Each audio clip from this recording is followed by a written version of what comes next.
تھوڑی کرکٹ تھوڑی سیاست کے ساتھ میں ہوں ایاز خان۔ ایران اور امریکہ میں دوبارہ کشیدگی کے باعث ایک تشویش کی لہر دوڑ گئی ہے کہ کیا یہ جنگ پھر بڑے پیمانے پر ہونے جا رہی ہے۔ 2 رات مسلسل ایسی گزری ہیں، 2 راتیں جہاں ایران پہ اٹیک کیا امریکہ نے، ایران نے جوابی کارروائیاں کی ہیں، امریکہ کے اڈوں کو نشانہ بنایا، اور مسئلہ کیا ہے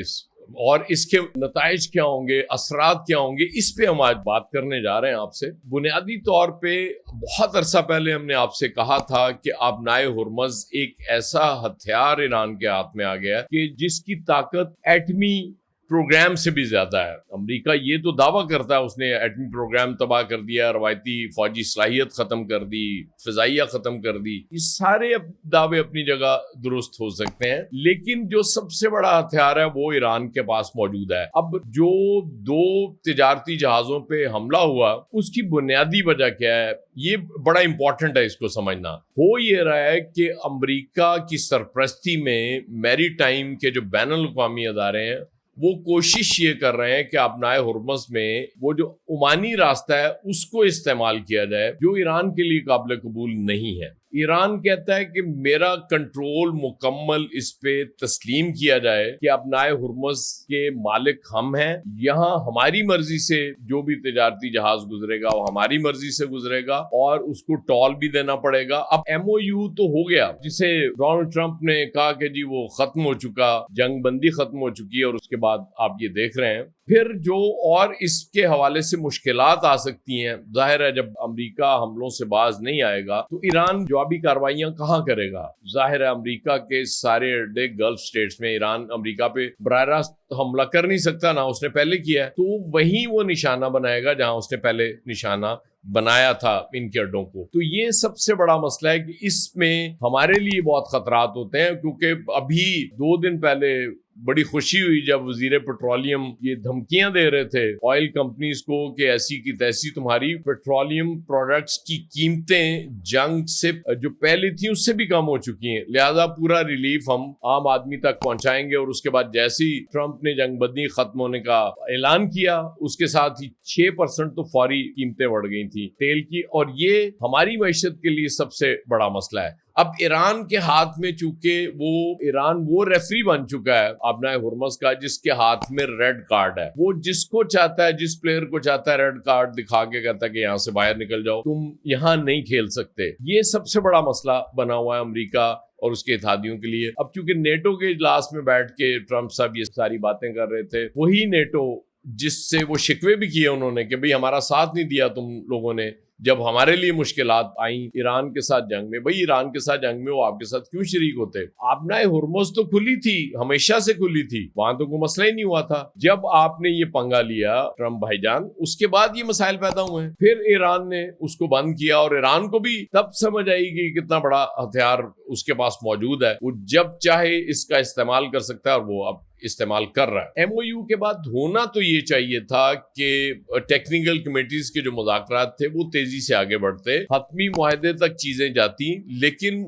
کچھ قوتیں آپ پہلے دن سے جانتے ہیں وہ کوشش کر رہی ہیں اس کو سبوتاژ کرنے کی، وہ نہیں چاہتی کہ یہ حتمی معاہدہ ہو، یہ معاملات وہ چاہتی ہیں کہ اسی طرح چلتے رہے، اور ظاہر ہے اس میں سب سے بڑا بینیفیشری اسرائیل ہے، وہ ظاہر ہے وہ چاہتا ہے کہ یہ جنگ چونکہ اس طرح سے ختم معاہدہ ہو گیا تو پھر اس کے پلے کچھ نہیں رہے گا۔ پھر پاکستان کے لیے مشکلات اس لیے بڑھ جاتی ہیں اس میں کہ ہماری سب سے زیادہ ایفرٹس ہیں اس MOU تک پہنچنے کے لیے، جسے اسلام آباد ڈیکلیریشن یا اسلام آباد MOU آپ کہہ سکتے ہیں، ہم نے بہت ایفرٹس کی ہیں۔ اب ہمارے خلاف بھی ایک کیمپین امریکہ میں شروع ہو چکی ہے، اسرائیلی پرائم منسٹر بہت پہلے یہ کہہ چکے ہیں کہ پاکستان پہ اعتبار نہیں کیا جا سکتا، تو وہ پاکستان کو شکوک کی زد میں لایا جائے گا۔ ابھی چونکہ آج تدفین کا دن بھی تھا علی خامنائی کی، اور آخری رسومات میں ہماری لیڈرشپ بھی وہاں شریک ہوئی، اس پہ بھی امریکہ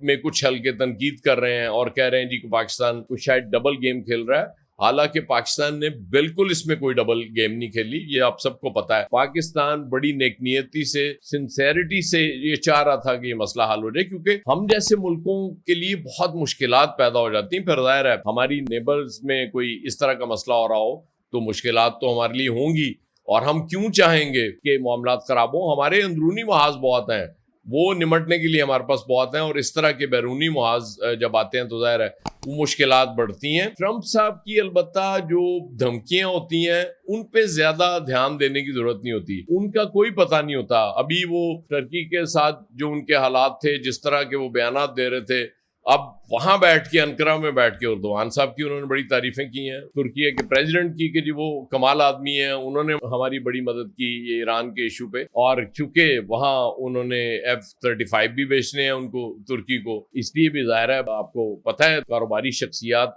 اسی طرح سے ہوتی ہیں، وہ چاہے پریزیڈنٹ بن جائیں یا پرائم منسٹر بن جائیں، ان کے لیے کاروبار سب سے امپورٹنٹ ہوتا ہے، اور ٹرمپ یہی کرنے جا رہے ہیں۔ تو اب مجھے تو نہیں لگتا کم از کم کہ یہ فل سکیل وار ہوگی، اسی طرح کی اکا دکا واقعات ہوتے رہیں گے۔ وہ کہیں جی 80 مقامات پہ سینڈ کام کہے گی ہم نے حملہ کر دیا، 85 پہ کر دیا، ایران جوابی کارروائی کرے گا، وہ بتائے گا کہ ہم نے اتنے ان کے اڈوں کو یا ان کے مفادات کو نشانہ بنایا اور یہ نقصان کیا۔ یہ چیزیں تو چلتی رہیں گی، مجھے نہیں لگتا کہ وار کو بڑے پیمانے پہ ہونے جا رہی ہے۔ سٹل انٹرنیشنل کمیونٹی کی یہ ذمہ داری بنتی ہے کہ وہ پریزیڈنٹ ٹرمپ پہ پریشر ڈالیں، اور یقیناً گلف اسٹیٹس بھی پریشر ڈالتی ہیں کیونکہ ان کے مفادات کو سب سے زیادہ نقصان پہنچتا ہے۔ اس میں ہم نے بڑی مشکل سے سعودی عرب اور ایران کے تعلقات ٹھیک کرائے تھے، قطر کے ساتھ تعلقات بہتر ہو گئے، یو اے ای کے ساتھ البتہ اس طرح سے چیزیں ابھی تک نہیں ہو سکیں بہتر، کیونکہ یو اے ای ظاہر فریق بن گیا تھا دوسری طرف سے۔ بہرحال اس سب کے باوجود ہماری مشکلات تو بڑھیں گی، اس میں کوئی شک نہیں ہے۔ یہ جو اس طرح کی جھڑپیں ہو رہی ہیں وہ بھی ہمارے لیے مشکلات بڑھائیں گی، ہماری اکانومی کا پہلے ہی برا حال ہے، لیکن یہ مجھے اس بات کا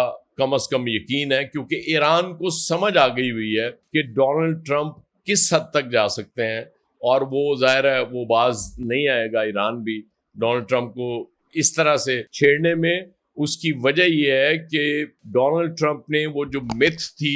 یو ایس واحد سپر پاور کی، اس کو بہت حد تک نقصان پہنچا دیا ہے، اور وہ ایرانی پالیسی سازوں کو اس چیز کا علم ہے، اس لیے وہ بھی پیچھے ہٹنے کو تیار نہیں ہوں گے۔ تو بہتر یہ ہے کہ جتنی جلدی یہ ایم او یو معاہدے میں بدل جائے اور ایک امن کی، مستقل امن کی، کچھ سالوں تک ہی صحیح ایک راہ نکل آئے اس میں، ورنہ یہ مشکلات کم نہیں ہوں گی، بڑھتی رہیں گی۔ لیکن سٹل میں آپ کو ایک بار پھر یہ بتا دوں کہ یہ جنگ بڑے پیمانے پر نہیں ہوگی۔ بہت شکریہ۔